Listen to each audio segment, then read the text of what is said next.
capítulo de número 1 de Daniel, versículo de número 3. E disse o rei a Aspenaz, chefe dos seus eunucos, que trouxessem alguns dos filhos de Israel e da linhagem, o que, irmãos?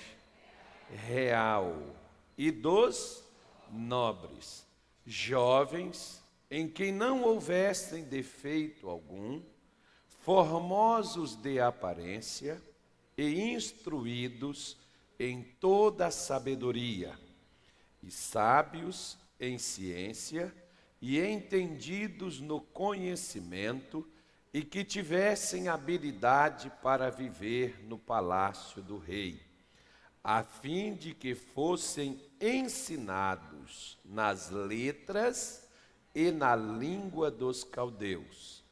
E o rei lhes determinou a ração de cada dia, da porção do manjar do rei e do vinho que ele bebia, e que assim fossem criados por 3 anos, para que no fim deles pudessem estar diante do rei. E aí a Bíblia fala de quem, dentre alguns, de todos os jovens que na época foi levado para a Babilônia, estavam esses 4 jovens que se destacaram. Mas não foi só eles da linhagem real, não. Da linhagem real foram todos levados para a Babilônia, não ficou um. Mas somente esses 4, a Bíblia Sagrada os aponta e os descreve. Isso é para nós entendermos o seguinte: o reino de Deus, ele não é algo somente territorial. Todo reino, todo país, ele se difere, ele não é igual aos outros. Não são, pode até terem algumas semelhanças, mas todos são diferentes, porque o que distingue um país do outro, um reino do outro, são algumas coisas. E isso está mencionado aqui nesse texto. Primeiro, o idioma, a língua, que é falada em cada país, em cada reino. Você vê, por exemplo, que o nosso português tem no nosso país, mas não tem em todos os países ao nosso redor. Por exemplo, não tem nenhum. A maioria falam a língua espanhola e outros dialetos que tem dentro dos próprios povos. Você pode ver que até dentro do próprio país tem os índios que falam outras línguas, os seus dialetos, não usam o nosso português. Então, o que distingue de qual reino nós pertencemos, tem essas coisas peculiares, essas coisas que vão diferir. Por isso que aqui uma das prioridades de Nabucodonosor, ao citar e mandar que o seu chefe mudasse, instruísse a estes jovens em outra língua, era mudar, tirar deles o estilo que eles tinham, o que eles ganharam, o que eles faziam, como eles falavam e como eles agiam lá em Israel, em Jerusalém propriamente, de onde vinham eles aqui, era transformá-los, colocando uma outra cultura dentro deles. Você pode ver que Jesus fala uma coisa interessante. Quando perguntaram para ele se ele era rei de Israel. Qual foi a resposta que ele deu? Qual foi a resposta que ele deu? Vamos ver quem está andando lendo a Bíblia aí de vez em quando, pelo menos. Qual foi a resposta que ele deu quando fizeram a ele essa pergunta? O romano lá, o Pilatos, perguntou para ele: você é o rei? Qual foi a resposta que ele deu? O meu reino não é deste mundo. Em outras palavras, o meu reino não pertence ao estilo, ao idioma, ao território de vocês apenas, ao sistema, ao fato do ponto do alcance do conhecimento que vocês possuem. Então você pode ver que o reino de Deus aqui, no caso, por exemplo, embora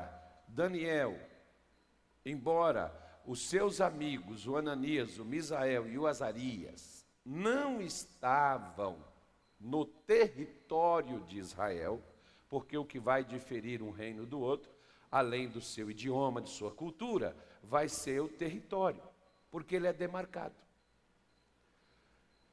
Ele é demarcado, é colocado limites. Aqui, por exemplo, você vai aqui na BR, chegando ali depois do shopping Castanheira, tem uma placa.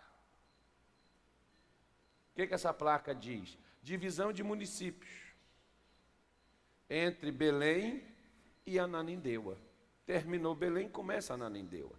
É a mesma coisa entre as outras nações. Você vai para cá, para o Maranhão, depois que você passa a barreira, chegando no Rio, está lá, divisa de estados, Pará, Maranhão. Então você já não está mais em território paraense. Assim são os países, o território é demarcado, e cada um pertence ali ao seu território. Estando dentro do território, você vive naquele país, embora você seja de outro. Aqui, por exemplo, embora eles estavam na Babilônia, não estavam no território, mas o reino, eles não perderam o foco dele. Mesmo em terra estranha, a mesma coisa. Jesus veio trazer o reino dos céus, mas ele veio para um outro território, que era o quê? A terra. E ele viveu aqui, embora o reino dele era celestial, ele viveu aqui como um cidadão do céu e não da terra. Então, quando nós entendemos isso aqui, que embora Daniel, a pessoa diz assim, porque eu estou longe de casa, porque eu estou longe da minha terra, mas você vê, por exemplo, um tempo atrás, eu estava conversando com uma pessoa, e ela é brasileira, mas ela não vive aqui. E ela foi e disse assim, pastor, quando tiver vindo alguém daí para cá, pede para trazer feijão para mim, para trazer farinha, para trazer isso. Pastor, aqui não tem, e eu não consigo ficar sem o nosso feijãozinho. Eu não consigo, eu gosto de farinha, eu tenho que, quando eu vou aí, eu sempre trago farinha, eu sempre trago feijão, porque lá onde ele vive, não tem o nosso feijãozinho, não tem a farinha, principalmente essa farinha aqui do Pará, que o pessoal gosta, nessa farinha amarela aí, esse pozinho. E a pessoa recomendando, que aqui não tem. Então, embora a pessoa esteja vivendo lá, ela quer se alimentar daquilo que ela sempre alimentou-se. Por que Jesus gostava da palavra de Deus? Porque ela era o alimento dele, não só aqui na terra, já veio com ele. Então, quando nós fazemos parte do reino de Deus, ele está dentro de nós. Agora, é claro, Satanás vai querer tirar o reino de uma forma que você nem perceba que você não faz mais parte dele. Qual era a intenção de Nabucodonosor? Vamos tirar deles o estilo, vamos tirar deles as suas características, vamos tirar deles a sua cultura e vamos implantar a nossa. Eles vão esquecer tudo que eles um dia aprenderam, tudo que um dia eles tiveram, nós vamos pegar eles e vamos modificá-los. Se a gente conseguir fazer isso com eles, que são pessoas entendidas, instruídas, pessoas sábias, pessoas que têm o conhecimento, eles farão o serviço por nós, nos demais judeus que estão aqui na Babilônia. Então a gente pega eles, introduz neles a nossa cultura e eles vão fazer o serviço com os outros compatriotas seus, implantando neles exatamente o que nós implantamos também. É por isso que Satanás, ele luta para que, embora você simpatize com o Evangelho, que você goste até das coisas que ocorrem e acontecem no Evangelho, mas você mantém a sua cultura mundana, até o seu idioma. Você pode ver, por exemplo, que o camarada sem Cristo, de 10 palavras que ele fala, 9 é besteira. Quando não é palavrão, né, irmão? É só para você poder ter um entendimento. A pessoa sem Cristo, quando alguém fala alguma coisa que ofende, que machuca, alguma coisa que afere, ela levanta dizendo assim: estou apenas me defendendo, mas como defesa, como é que ela faz? Ela ataca, ela xinga, ela briga, ela roda a baiana. Ele diz assim: porque eu não vou aceitar ninguém me humilhar. Agora, quando você é crente, quando você pertence ao reino de Deus, o camarada te fere, o camarada te despreza, a pessoa tenta te humilhar, mas você não se deixa levar por aquilo que você diz assim: coitado desse, é um perturbado, está precisando de Jesus. Como você já tem Jesus, você não reage como aquela pessoa está agindo contigo, a sua reação não é igual à ação dela. Aí a pessoa diz assim: por que será que ele não reagiu? Por que que ele não fez? A pessoa ofendeu, a pessoa xingou ele, a pessoa brigou com ele, a pessoa feriu ele. Por que que ele não retrucou? Porque você não pertence a este reino. Por que que Jesus, como ovelha muda, foi levado ao matador e não abriu a sua boca, diz a Bíblia Sagrada? Qual a causa? Porque ele não pertencia a isso, irmão. Ele não fazia parte disso. Você vê que aqui, para poder ter o domínio, para poder ter o controle, para poder manipular, eles tinham que primeiro mudar. E essa mudança não é uma mudança exterior não, porque exteriormente, os filhos de Israel aqui não estavam no lugar onde eles nasceram e foram criados. Mas como eles foram criados, foi o estilo de vida que eles passaram a viver. Então era para mudar tudo. Como eu te falei, por exemplo, do caso da pessoa que recomenda o feijãozinho, que recomenda a comidinha, você conhece cada país, cada lugar, até as regiões brasileiras mesmo. Eu costumo falar, por exemplo, uma irmã me chamou e me disse assim: olha, pastor, tem um restaurante mineiro aqui em Belém, é muito gostoso. O senhor vai lá, me deu até o cartãozinho. Aí eu disse assim: mas eu posso fazer uma pergunta? Você conhece? Conheço. Posso te fazer uma pergunta? Posso. As cozinheiras são mineiras? Ela falou: aí eu não sei. Eu falei assim: é porque às vezes o camarada coloca assim, né? Bombom do Pará. Só que não é um paraense que faz. Peixaria paraense, só o nome da peixaria. Igual um outro dia atrás, nós estávamos no local, eu gosto dessa comida nordestina, esse tempero que eles fazem, e estava assim: restaurante nordestino. Falei assim: vamos comer aqui. Eu, irmão, que arrependimento. Mas a gente já tinha sentado, eu perguntei ao camarada: o restaurante é nordestino mesmo? Ele falou: é. Mas as cozinheiras são nordestinas? Não, as cozinheiras são daqui. Eu falei assim: estou lascado. Por quê? Porque não é a mesma coisa, meu filho. Ninguém faz o peixe que se faz aqui em Belém, em outra região do país. Como ninguém faz o feijão tropeiro, se não for mineiro, como é feito em Minas Gerais. Ninguém faz. A menos que tenha aprendido com quem tem aquele tempero e siga ele na risca.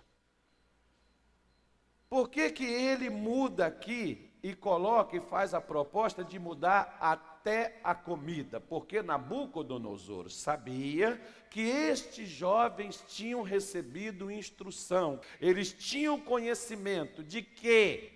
Eles tinham conhecimento das coisas de Deus. E das coisas de Deus, embora Nabucodonosor não vivesse, igual você vê às vezes aquela pessoa que não frequenta igreja, aquela pessoa que às vezes não lê Bíblia, mas ela ouve falar certas coisas e ela guarda. Tem gente, por exemplo, que não são crentes, E de vez em quando eles ligam para cá e eles dizem assim: pastor, eu queria tirar uma dúvida, porque alguma vez eu já ouvi falar assim, uma coisa mais ou menos parecida com isso e com aquilo. Pastor, como é que é mesmo que a Bíblia fala? Porque a pessoa já ouviu. Ela não tem memorizado, mas ela sabe que aquilo existe. É por isso que às vezes a pessoa que não vem na igreja, que não pertence ao Evangelho, muitas vezes ela ataca você.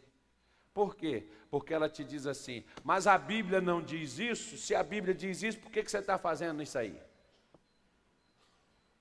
Então Nabucodonosor sabia que para o povo judeu, eles não comiam qualquer alimento, porque existiam os alimentos os quais Deus havia proibido o povo de Israel de comer. Então o que ele faz? Vamos modificá-los. E modificar é mudar tudo, não é só algumas coisas, principalmente nas coisas principais. Vamos modificar, vamos acabar com isso, vamos tirar isso, vamos livrar eles disso daí, introduzindo neles uma nova cultura, para que eles não pertençam mais ao reino de onde eles vieram. Por isso é que o mundo trabalha de todas as formas, porque muitas vezes as pessoas saem do mundo, do sistema religioso do qual um dia elas fizeram parte, e vêm para o Evangelho, mas elas nunca deixam aqueles costumes. Então, em outras palavras, você não faz parte mais territorialmente daquele lugar, mas aqueles costumes estão dentro de você, no lugar onde você está. Da mesma forma como isso pode me influenciar, as coisas que eu era, as coisas que eu fazia lá fora, quando eu vivia sem Jesus, quando eu vivia sem Deus, da mesma forma, as coisas que hoje você aprende, que hoje você é ensinado, que hoje você recebe, te dá também as qualificações para que você vá ao mundo e não entre no sistema do mundo, dentro da tua vida, para fazer você agir como uma pessoa sem Deus age. Você está qualificado quando você faz parte do reino de Deus, quando você aprendeu, quando você recebeu a instrução, quando você teve o conhecimento, porque o que Jesus falou que nos libertaria? Não é um local sagrado, um local onde você pode ficar, que ali a tentação não chega. Porque ali tem pessoas boas. Às vezes eu fico olhando para muitos crentes, que são assim, desculpe a expressão da palavra, mas é frouxo. Por quê? Pastor, aquele dia eu vim aqui, o senhor fez uma oração, Deus me abriu uma porta de trabalho, mas eu não estou gostando, pastor. Mas por que você não está gostando? Pastor, lá na sessão que eu estou trabalhando não tem um crente. Eu falo: miserável. Por que será que Deus te colocou justamente lá, infeliz?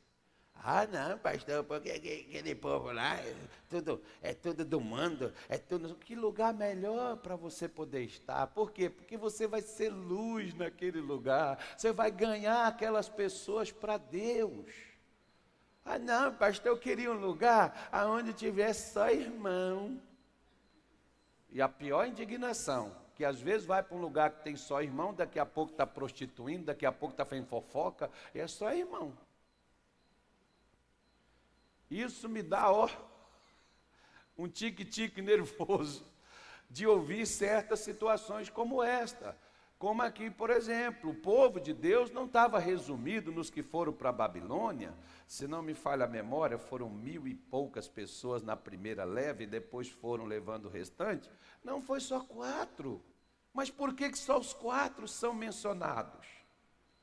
Porque se Satanás consegue pegar você, consegue pegar a mim, nós somos pessoas de Deus, nós temos a instrução, nós temos o conhecimento, nós temos a sabedoria, nós temos o entendimento, nós temos a habilidade, servimos a Deus. Tem pessoas que pregam, tem pessoas que oram, tem pessoas que intercedem, tem pessoas que evangelizam, cada uma tem a sua habilidade no reino de Deus, porque Deus no mínimo deu para nós pelo menos uma para cada.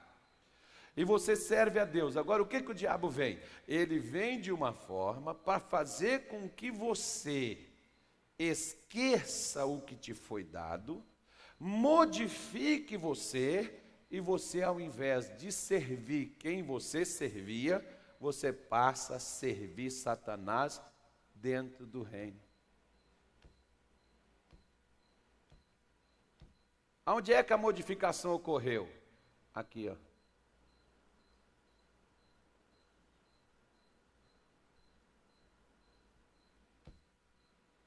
Lembra de quando Jesus contou a parábola do joio? Ele disse: um homem plantou um campo, trigo. E durante a noite ele dormiu. E na hora que ele dormiu, veio pessoas e plantou uma outra semente. E ela cresceu. E o que era aquela outra semente? Joio. Aí veio o seu trabalhador e disse: o senhor quer que eu corte e tire essa semente? Ele falou: não, deixa ela crescer. Ela vai crescer junto. Mas, no dia do juízo, virão os anjos de Deus, cortarão o trigo e colocarão no depósito. Pegarão o joio e lançarão aonde?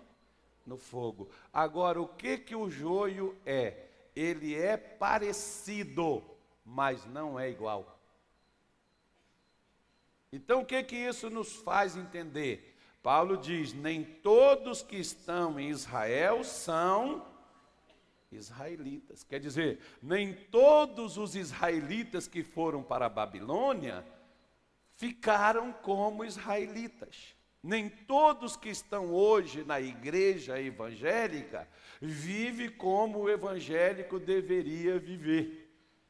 E não é por a pessoa fazer parte de uma instituição religiosa que garante que ela faz parte do reino, porque uma coisa é a instituição e outra coisa é o reino. Por quê? Porque o que distingue uma nação da outra? A Constituição, suas leis. Tem coisa que é proibida, mas a galera faz e não tem punição para isso, certo? Agora vai fazer lá nos Estados Unidos. Lá tem a lei e ela é cumprida. E tem coisas, por exemplo, que lá não é crime e aqui é.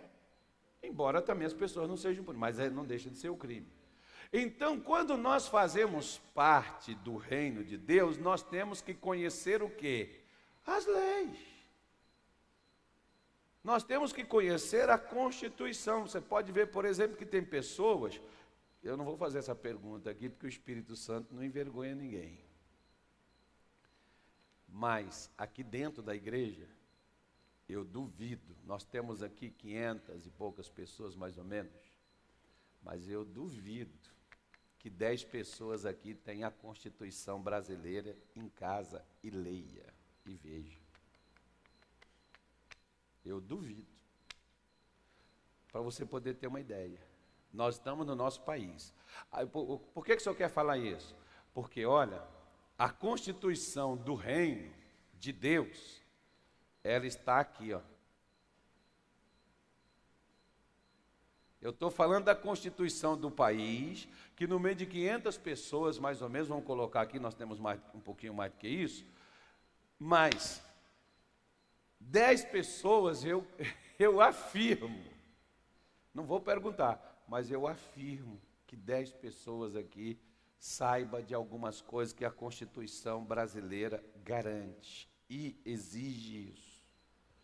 Porque a maioria do pessoal não lê, não vê. Não adianta a gente ter uma lei e não saber, e não exigir, não cumprir com esta lei, ou exigir que ela seja cumprida. Não é? Por isso que você vê que às vezes, aqui tem programas aí que gostam de ir para a televisão, eu não sei qual o motivo deles, mas eles vão lá fazer denúncias, mostrar o que está faltando isso, está faltando aquilo. Aí os prefeitos não dão um jeitinho de ir lá e melhorar o negócio e fazer a coisa? Por quê? Já era obrigação, mas eles só fazem depois que são pressionados. Quantas vezes, por exemplo, a pessoa é garantido na Constituição que a pessoa tenha direito, acesso à saúde, mas às vezes, quem não sabe, o familiar morre à míngua, jogado num leito lá no meio do corredor de um hospital, de um pronto-socorro qualquer. Mas quando a pessoa conhece, vai lá na justiça e é obrigado a eliminar, e remédios caríssimos e tratamentos caros são feitos. Mas quem é que sabe disso? Pouca gente sabe.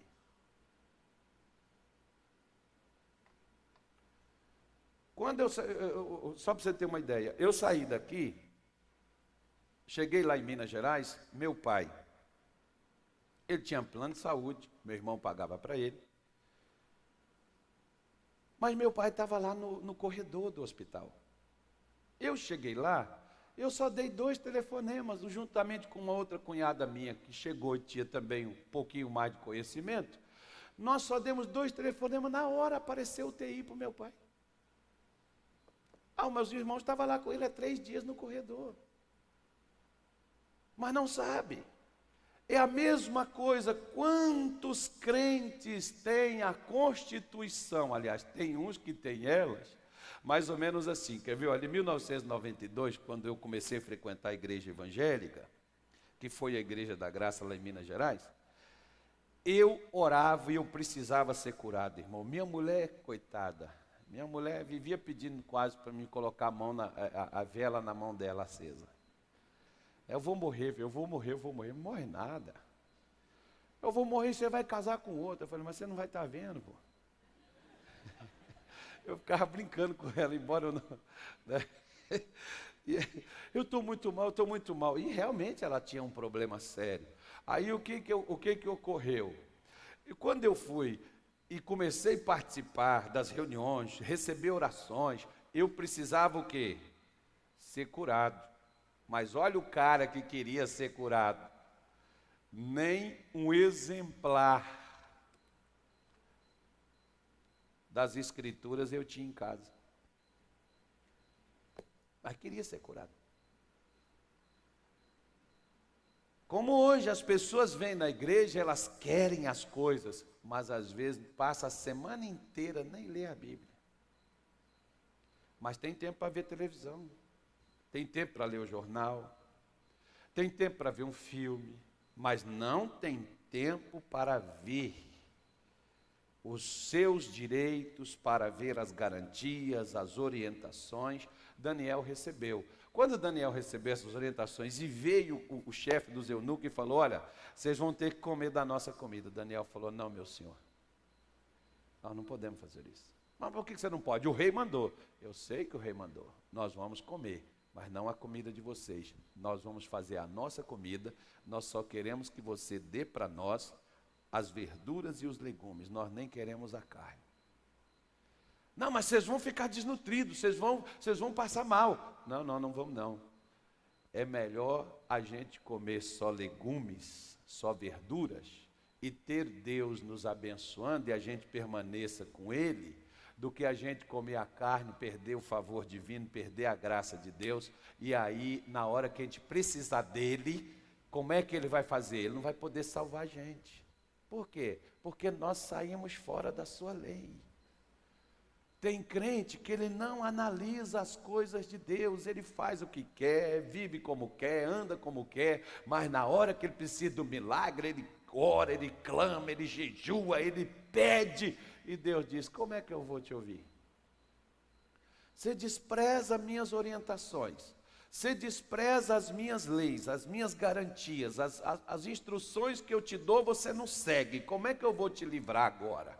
Porque às vezes as pessoas só acham, por exemplo, que o Sadraque, o que definiu a vida dele, do Mesaque, do Abednego, ao livrar do fogo na panela, eles pensam que foi oração que eles fizeram. Não foi. Foi o estilo de vida que eles mantiveram, irmão. Eles, embora não estavam em Jerusalém, estavam dentro do reino de Deus. O reino de Deus estava neles e eles estavam caminhando com Deus. A mesma coisa o Daniel, quando é jogado na cova dos leões. Ele não ficou lá, Senhor, me livra, Senhor, me guarda, está amarrado, está amarrado, está amarrado. Que se fosse Daniel hoje, né? Ele só vivia assim, está amarrado, está amarrado, está amarrado. Tem crente hoje que só vive, está amarrado, está amarrado, está amarrado. Mas aí, irmão, tudo que o mundo chega, tudo que o outro lado, do outro reino das trevas oferece, ele pega, ele faz. Aí na hora que o mal vem para cima dele, meu Deus, me livra, eu não aceito, eu sou seu servo, Senhor, eu sou seu filho, Senhor, eu aceitei Jesus, eu me batizei nas águas, Senhor, eu sou dizimista da sua casa. Mas peraí, tá bom, você é dizimista, Daniel também era. Mas na hora de mudar aqui a cultura, mudar a língua, mudar ali o comportamento, mudar ali a posição, Daniel falou, negativo. Isso aí não. Nós não vamos fazer. Nós não vamos deixar de fazer, mas como vocês querem, não. Nós vamos seguir conforme nós aprendemos. Nós vamos seguir conforme a orientação que nós recebemos lá ainda quando nós estávamos em Jerusalém. Tem pessoas que recebem a orientação todos os dias de Deus quando vem à igreja, mas não vive com as orientações que recebe. E aí o negócio dá errado. E aí, mas pastor, eu não entendo, porque eu venho na igreja, eu oro, eu escuto a palavra, mas pastor, não está mudando nada na minha vida. Tá bom, você tem feito o que você está ouvindo?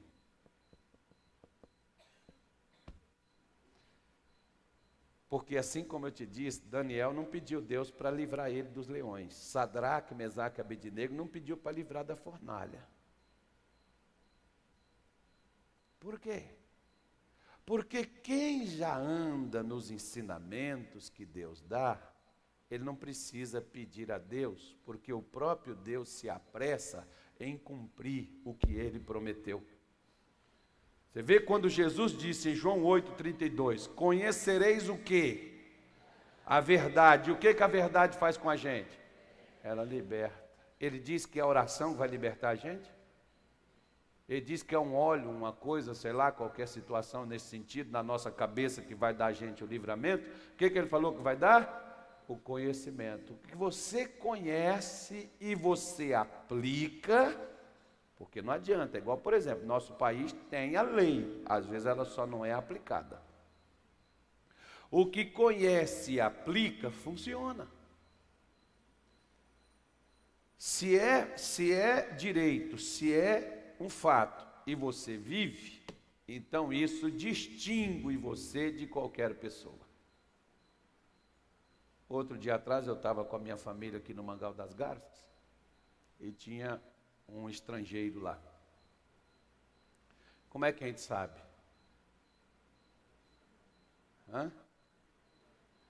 A linguagem.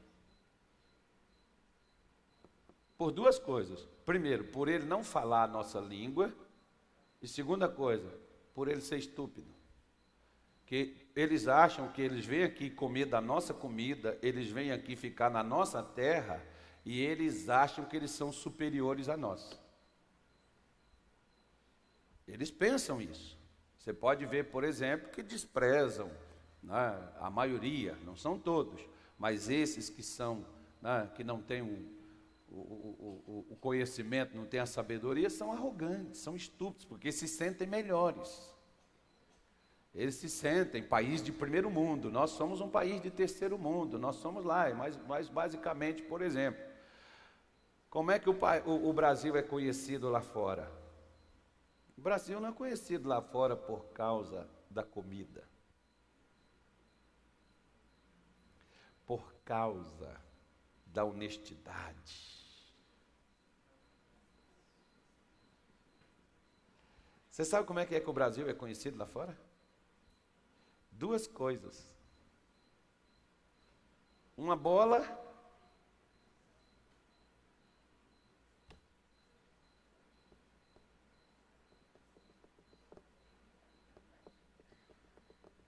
e mulheres nuas.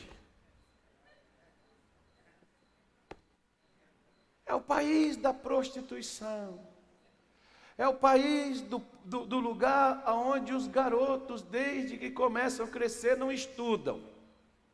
Não adquirem conhecimento. Vai jogar bola para tentar ganhar dinheiro e jogar fora em outra nação para enriquecer. É conhecido assim, irmão. Mas Deus vai mudar isso, amém? Porque Deus está implantando o reino dele em nós, é justamente para a gente poder fazer diferença. Por isso aqui no capítulo 2, no versículo 44. Mas nos dias desses reis, o Deus do céu levantará o quê? Um reino. E não será jamais destruído. E esse reino não passará a outro povo. Esmiuçará e consumirá todos esses reinos e será estabelecido para sempre. Qual reino é esse que nos dias desses reis Daniel diz que Deus levantaria? O reino que Jesus Cristo veio trazer. Esse é o reino. O reino que Jesus começou a pregar em Mateus 4,17. Quando ele começou a pregar, ele começou a pregar dizendo: o reino de Deus, arrependa, mude, seja transformado no seu intelecto, na sua consciência, nos seus sentimentos, no seu pensamento, seja transformado, faça parte desse reino. Aí a primeira coisa, por exemplo, quando o povo viu Pedro, viu João, viu Natanael, Filipe, viram Bartolomeu, viram aqueles que estavam seguindo Jesus mais de perto, os 120 que estavam lá no cenáculo, quando veio o Espírito Santo sobre eles, o povo ouvia eles o quê? Falando o quê? Falando em línguas estranhas. E eles foram questionar Pedro, e Pedro foi pregar para eles e dizer a eles o que aquilo significava. O que era aquilo? Então você pode ver que a partir daquele dia, Pedro antes mentiu, traiu, não foi sincero, mas a partir daquele dia, ao mudar, a não fazer parte mais do reino, que antes ele pertencia, Pedro mudou até a sua língua. Porque o Espírito Santo não é só para a gente falar em língua, não, o Espírito Santo é para dar a nós controle próprio, domínio próprio, é para dar a nós o sentimento que o nosso Deus tem. Aí por isso você vê Paulo dizendo, né, os frutos do Espírito é paz, benignidade, bondade, mansidão, domínio próprio. Né, o fruto do Espírito, quer dizer, quem pertence a este reino, tem uma modificação geral que é feita e que começa até mesmo pela sua própria língua. Você já viu falando assim, o fulano tem a língua afiada? Já viu? Mas se o fulano começa a fazer parte do reino de Deus, a língua dele muda.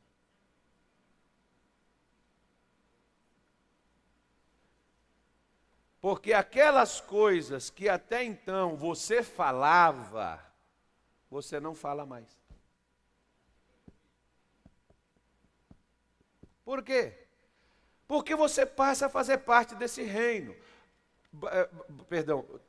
Daniel está dizendo, no dia desses reis, ele está falando, olha, começou por Nabucodonosor, passou para Ciro, Dario, passou por Alexandre o Grande, passou por Roma, passou pela Europa, mas nos dias deste reino, desses reis que eles estiverem reinando, o Senhor Deus levantará um reino que jamais será destruído. Nessa época aí que Roma dominava, controlava, mandava e desmandava no mundo, foi que Deus enviou Jesus, que levantou esse reino aqui. E ele diz aqui, e o reino não será tirado desse povo. Então é um povo peculiar, é um povo diferente. Não somos melhores do que os outros, mas tem uma diferença entre nós e os outros até no falar. Digam graças a Deus. Por isso que em Efésios 4, Paulo diz que a nossa palavra deve ser sempre para a edificação. Porque se você vai falar com uma pessoa, até que tenha cometido delitos, você não vai jogar ela para baixo. Se você é de Deus, você não vai chegar lá e destruir aquela pessoa e desprezar ela. Você vai chegar lá, você vai levantar ela. Você vai mostrar para ela que tem ainda que ela não queira. Porque tem pessoa que cai e não quer se levantar. Mas você não vai destratar ela, você não vai ignorá-la. Você não vai abandoná-la, você vai falar com ela de uma forma bondosa, de uma forma carinhosa, mostrando para ela que há esperança, que há como ela ser diferente, há como ela mudar. Por quê? Porque você é de outro reino. Agora, se você chega lá, alguém caiu, você chega, ofende a pessoa, despreza a pessoa, vira as costas para ela, como muitas vezes isso ocorre. Até dentro de igreja, é ou não é? Sim ou não?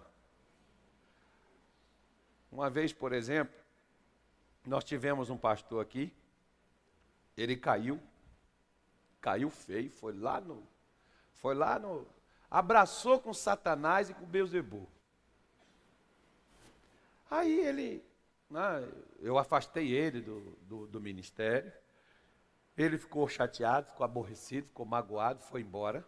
Porque, claro, a gente tem que afastar das funções, mas a gente não vira as costas para a pessoa, não. E ele veio depois falar comigo, me pediu perdão, me pediu ajuda.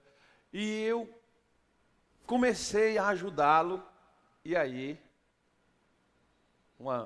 uns outros pregadores também disse assim: o pastor Carlos vai ficar sozinho. Porque olha só, o que o fulano fez com ele, falou mal dele, desprezou, botou o nome da igreja na lama, fez o que fez. Aí o pastor Carlos agora está lá, conversando com ele, recebendo ele, tratando ele bem. Aí eu olhei e disse assim: espera aí, isso aqui é casa do quê mesmo? Essa casa aqui é de quem? Eu achei que fosse casa de outra coisa. Porque se é casa de Deus, então aqui tem que ter filhos de Deus. Como é que a pessoa se arrepende, te pede perdão, vai falar contigo, você quer virar as costas para ela e desprezar ela? Se no nosso país tem uma lei que diz: se o teu irmão pecar e vier contigo e te dizer: pequei, me perdoe, perdoe o teu irmão. Aí alguém diz: quantas vezes, Senhor?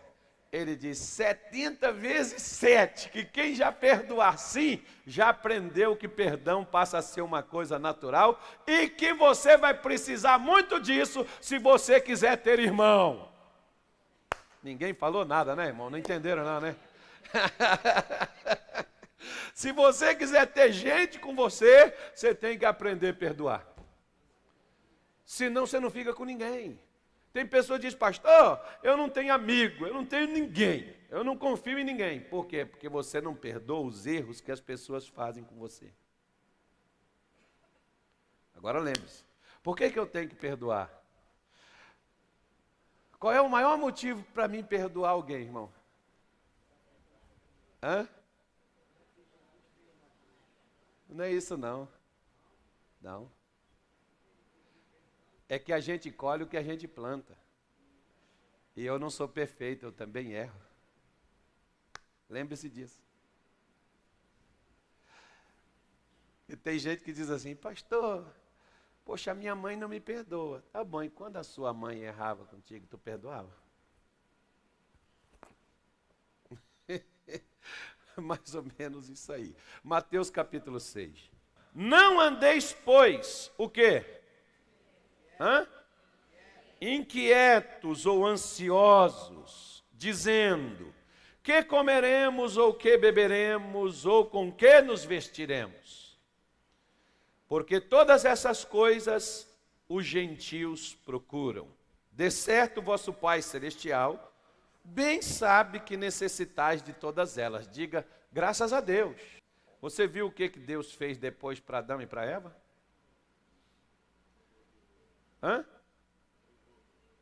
Vestiu eles de couro fino, irmão. Primeira veste de pele. Foi Deus que fez. Pegou lá uma ovelha, sacrificou a ovelha, tirou a pele dela. Deus estava mostrando ali o que ia trazer o homem de volta para o seu reino. Ele está apontando para o quê? Para o que Daniel falou em 2:44. Aquele sacrifício de pegar a ovelha, matar, tirar as vestes dela e cobrir Eva e cobrir Adão, Deus está falando do sacrifício que Cristo faria para trazer a gente de volta para o reino de Deus. E esse sacrifício Jesus já fez. Você só não faz parte do reino de Deus se você não quiser. Porque Deus já fez vestes novas para nós. O sangue de Jesus nos lava de todo o pecado. Olha que maravilha. Que coisa tremenda. Deus está mostrando. Ele sabia que Adão e Eva, embora tinham pecado, eles precisavam de vestes. E ele vestiu. E uma coisa interessante, irmão. Quando eu fui para a igreja, eu digo para vocês que eu não fui buscar Deus. O que eu fui buscar na igreja? Comida. Saúde. Vestes. Casa. Eu era casado, pagava aluguel, precisava de uma casa. Eu não era diferente de nenhum crente. Da maioria dos crentes. Agora, eu não posso ser crente. Você não pode ser crente, você tem que ser filho. Porque só faz parte do reino quem é filho. E quando eu cheguei na igreja, eu entendi aqui, lendo Mateus capítulo 6, que eu estava agindo de uma forma errada. Mas, pastor, é errado a pessoa orar pedindo a Deus uma família? É errado a pessoa pedir a Deus uma casa? É errado a pessoa pedir a Deus condições para alimentar, ter uma comida melhor? Irmão, errado não é. Agora não é necessário. Por que não é necessário? Porque tem muita gente que pede e não tem. E quando eu preciso de algo que eu não tenho, porque, perdoe a expressão da palavra, mas tem crente que ele é igual ao pai de santo, ele só recebe. Recebe a sua bênção. Ok. Amém. Recebe sua vitória. Recebe o seu sucesso. Amém. Glória a Deus. É, pastor, porque eu tenho que ter isso, porque eu tenho que ter aquilo, e a nossa lista é extensa. Você pode ver, por exemplo, que quanto mais a pessoa coloca um pedido extenso de oração dentro do envelope, a oferta dela é a menor de todas. Por quê? Porque a coisa está feia para o lado dela e ela está precisando do dinheiro para suprir tudo aquilo ali que ela está pedindo. Mas, o que a Constituição do nosso país diz? Dai e ser-vos-á dado. À medida que você mede, você vai ser medido. Por que tem crente que só vive pedindo a mesma coisa?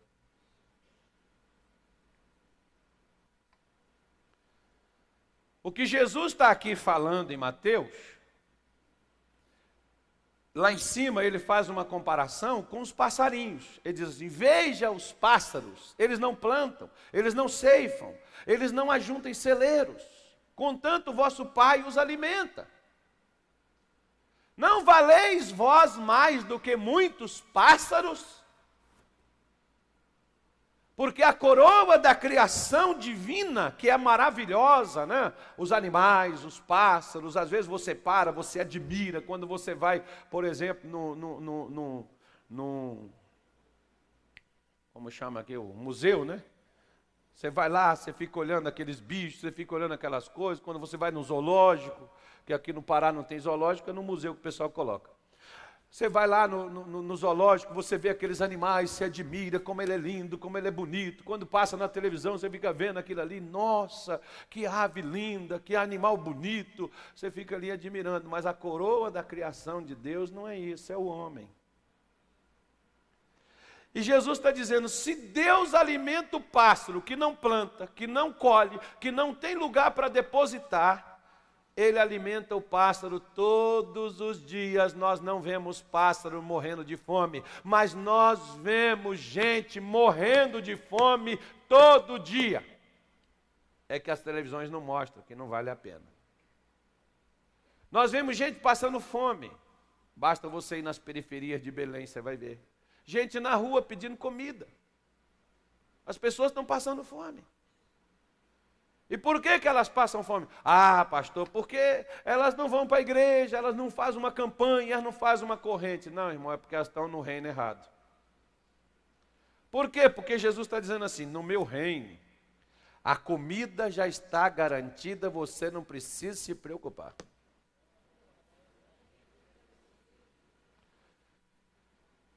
Lembra quando você era criança? Você se preocupava em comprar alguma coisa? Porque papai e mamãe se virava, fazia das tripas o coração, você não sabia nem o que eles faziam. Mas muitas vezes eu conheço pessoas que não comiam para deixar comida para o filho. E o nosso Deus não precisa deixar de comer, porque Ele tem fartura. Aí tem crente pedindo a Deus comida.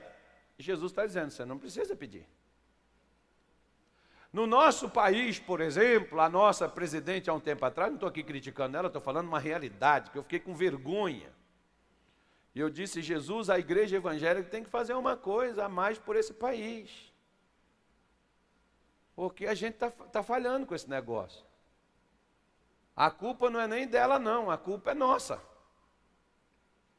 Por quê? Porque o reino de Deus não está implantado.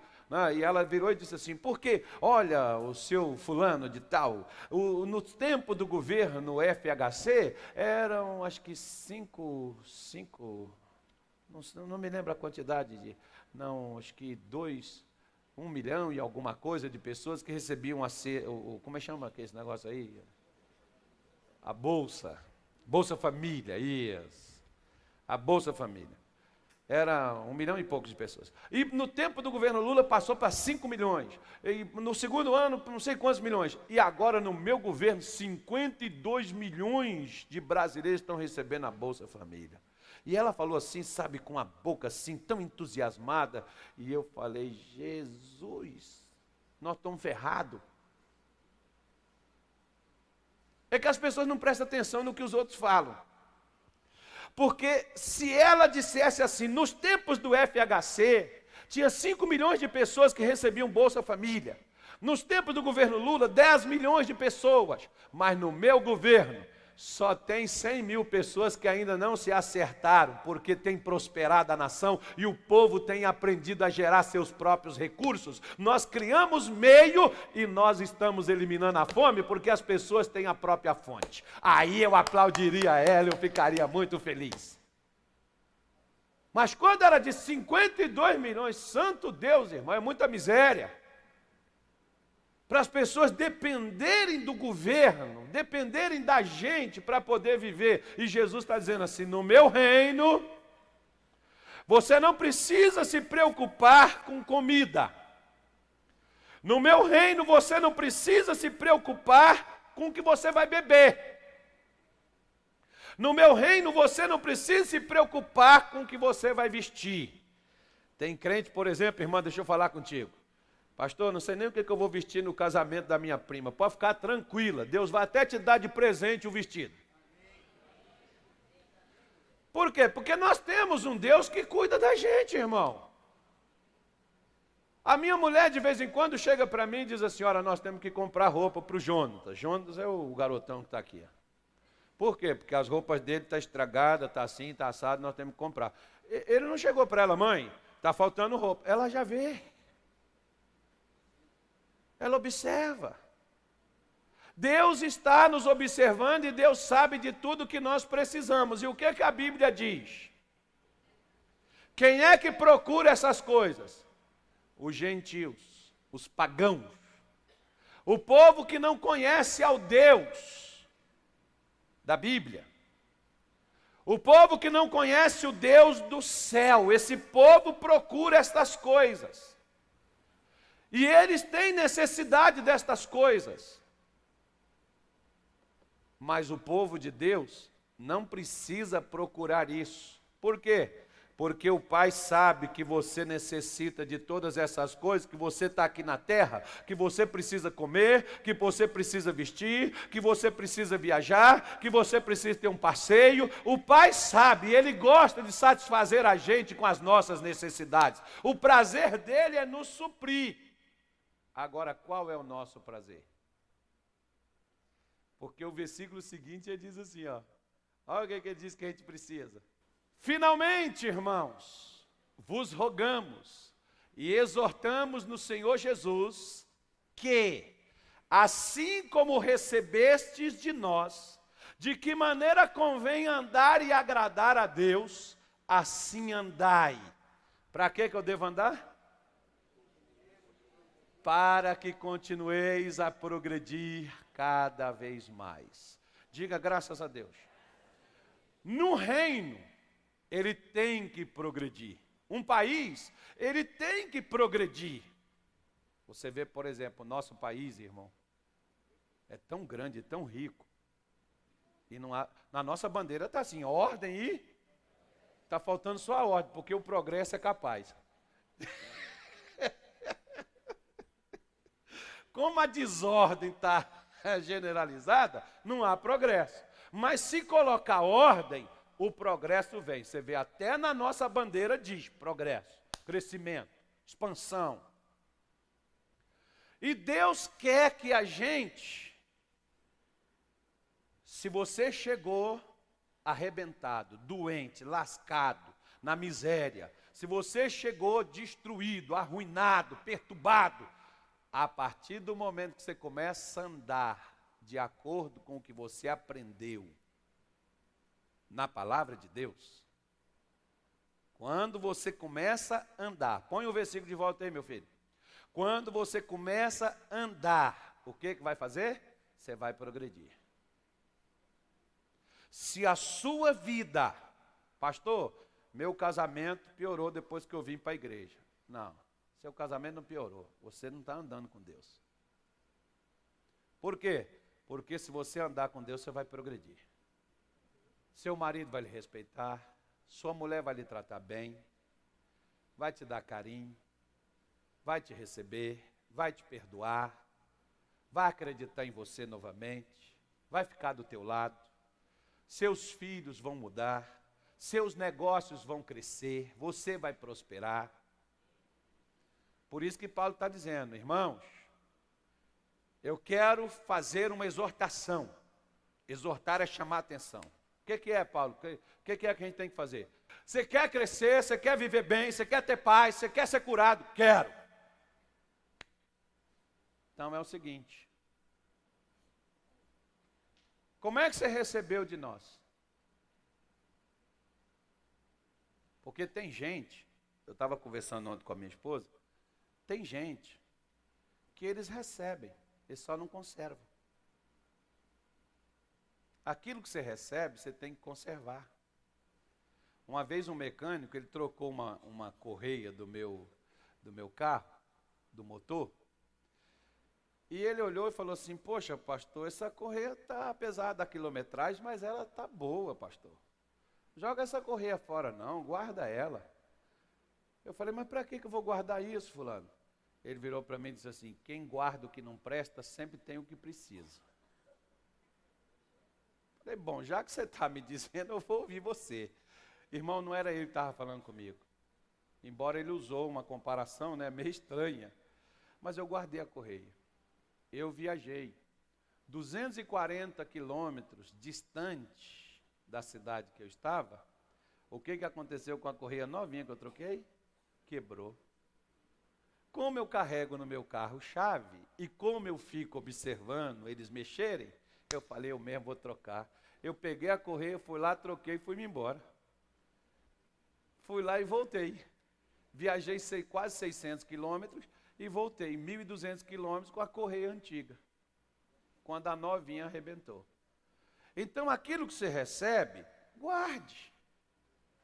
Aquele ensinamento vai servir para você numa hora que você menos esteja pensando.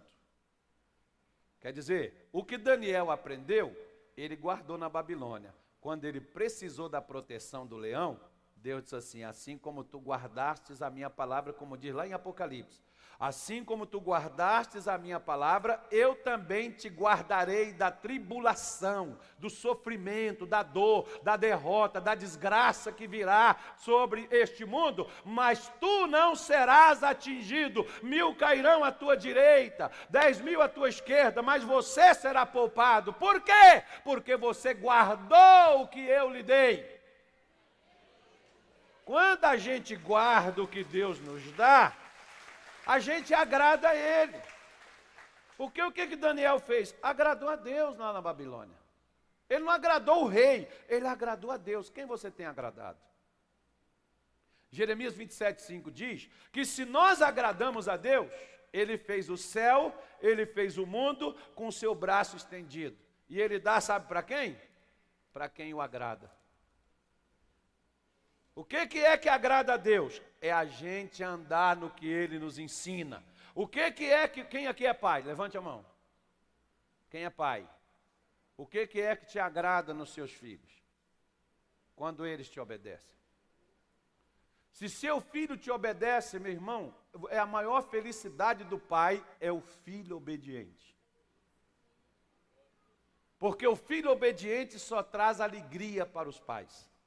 Mas o filho rebelde só traz decepção, frustração e dor. E às vezes o filho rebelde, quando ele passa por um problema, os pais dizem assim, te vira. Você caçou sarna, vai se coçar. Vou deixar você coçar um tempo aí. Agora o filho obediente, não, o pai vem de casa, o pai vem de carro, o pai faz o que for, ele entra, ele faz. Não, meu filho, eu não vou deixar você nessa, eu vou ajudar você. Por quê? Porque é a pessoa que ouve. A mesma coisa é Deus, irmão. Olha o que Paulo está dizendo. Assim como você recebeu, ande. Para quê? Para que você continue a progredir. Cada vez mais. O que Deus quer é o progresso, é o crescimento, é o desenvolvimento, é a vitória, é a graça dele sobre nós.